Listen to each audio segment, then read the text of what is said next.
Welcome to the Transformers Breakdown, Desertion of the Dinobots, episode 19 in season 2. And in this particular episode, the Autobots and the Decepticons start glitching because they're missing a component called Cybertronium.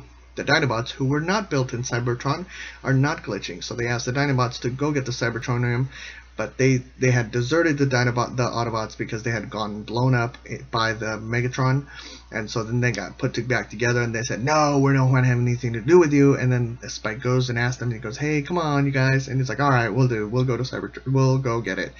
In the process, they get sent to Cybertron, and then they ask them, hey, come back, and then Grimlock's like, no, we're staying in Cybertron. So it's a two-parter. It's a really funny episode, actually.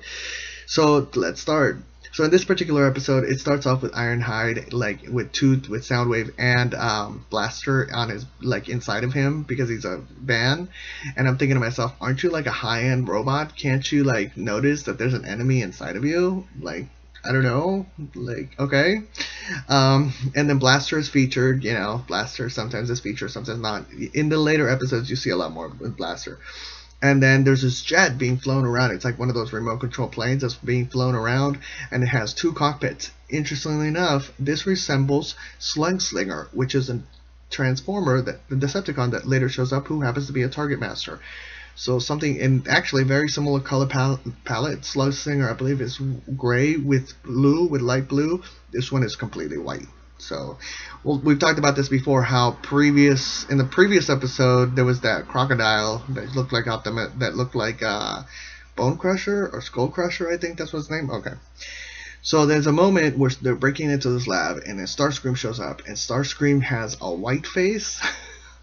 In the coloration, you're like, okay, and Starscream usually has gray face, but in this one he has white face. So, and then Jazz starts to fight them, and he fights them with music. He starts blasting music, and Starscream's all like, ah, and then Megatron's like, a little music bothers you, seriously? And I'm thinking to myself, has anybody told Jazz that this is not a fighting technique to play me? I'm gonna fight you. I'm gonna fight you by playing music really loud, and that's how I'm gonna fight you. So then, cut to Bumblebee, Spike, and Carly. Carly is Spike's somewhat girlfriend. Later in the she plays a big role later in the seasons, when Spike grows up, and you'll find out later. But in this, they're spinning in the teacups, and then Bumblebee's like, "What? This is not fun at all." And then Carly opens him up, and she presses some buttons, and she switches off his equilibrium, so he's giggling like a little girl, ah, and I'm thinking to myself, I mean, this is funny, but what does this have anything to do with anything? This is a total we're just gonna throw that in there. So then they go to the airport. The Megatron is there. They find out that Megatron is there. He's doing something. And by the way, when you have the airplane hangar, it has hangar in big bold letters right at the top. And I'm thinking to myself, I don't think you need that. I think people can assume that that it's an airplane hangar. So, but okay, I guess, in this cartoon we do.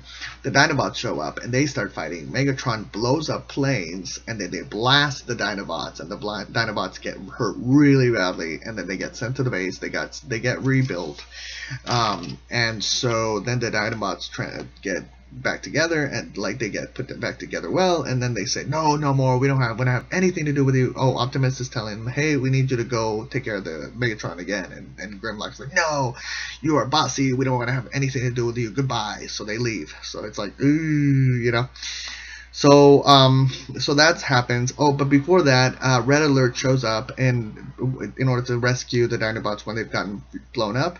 And Red Alert again has that whole schizophrenic situation. I think they were fishing for characters. I don't know, let's go with a schizophrenic fire guy. Let's go with that one. So Mirage misses Cybertron. We've talked about this before. I don't think I have talked about this before, but Mirage misses Cybertron. I think it's a common theme that you see throughout the episodes. And who can blame the Dinobots for wanting to not? I mean, they just almost died at the hands of Megatron. I might be like, yeah, no, I'm okay. You go ahead and take care of this guy who almost just killed me. And okay, so then Optimus goes to fight Megatron, right? Because he can't send the Dinobots because they leave. So he goes to fight. So Megatron is glitching. The Autobots start glitching, and there's a moment when they all showed up in a line, and then Red Alert is standing up, and there's another Red Alert in a car mode right next to him. Mind you, you later find out that it's Jazz, but at this is season 2, guys. This is season 2. This is episode 19. At a certain point in time, you know, you could but it gets worse. I've seen the entire episode. It gets worse. So that's what happened. And then there's a moment where Megatron turns into a gun and he's about to blast Optimus, and then Megatron is all white.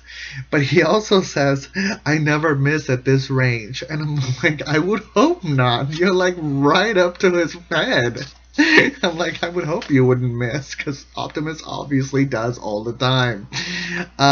Then there's this whole element like where they're funny dancing. They're not dancing, but they're like glitching. So it's like, you know, they find out that they need the Cybertronium, and where else could they get the Cybertronium? Other than in Cybertron. Who would have guessed it? Powerglide is decapitated. This is a kid's cartoon where Powerglide is holding his head and he's talking. So it's really freaky. I was thinking about this. Carly's car, it's a purple like Mustang, I believe. That totally should have been like an Autobot, like a female Autobot. There was no female Autobots till later episodes. There might have been some earlier ones, I forget, but there definitely needs to be some female Autobots. The natural enemy of the Constructicons are the Dinobots. This is a common theme where there's two opposing combiners that combine, like Blaster and Soundwave. There's common enemies, you know, but the Constructicons and the Dinobots common enemies. Carly, female, total hero, total gung-ho, like she's just like, you know, it's a really big time. I think the 80s had a lot of characters that were just like really powerful, like the boy in the wheelchair, Carly. So there was an interesting trend going on here. So then Carly shows up. Dinobots have shown up already. Then Carly shows up to try to get the Dinobots, and then Shockwave is about to blast. Like the episode ends with Shockwave about to blast Carly and Spike, who are coming in the space bridge in their car. And I noticed that Shockwave is holding a mini little Shockwave, and I thought that was really interesting. So did you love this episode? Did you hate this episode? Is this episode just totally weird and wacky? Did you find other glitches that I didn't see? And in the previous episode, I failed to mention that there are 2 laser beaks. When he calls Buzzsaw, Laserbeak come out. There are 2 laser beaks that come out, and then of course the coloring, they change it back to laser beaks. So I didn't mention that one before. So comment, subscribe. I will have more for you, and I will finish this entire season to the pinnacle. There's one particular pinnacle glitch that I'm like, I want to tell you about it, but I will not. I will wait till the revealing moment. Ciao.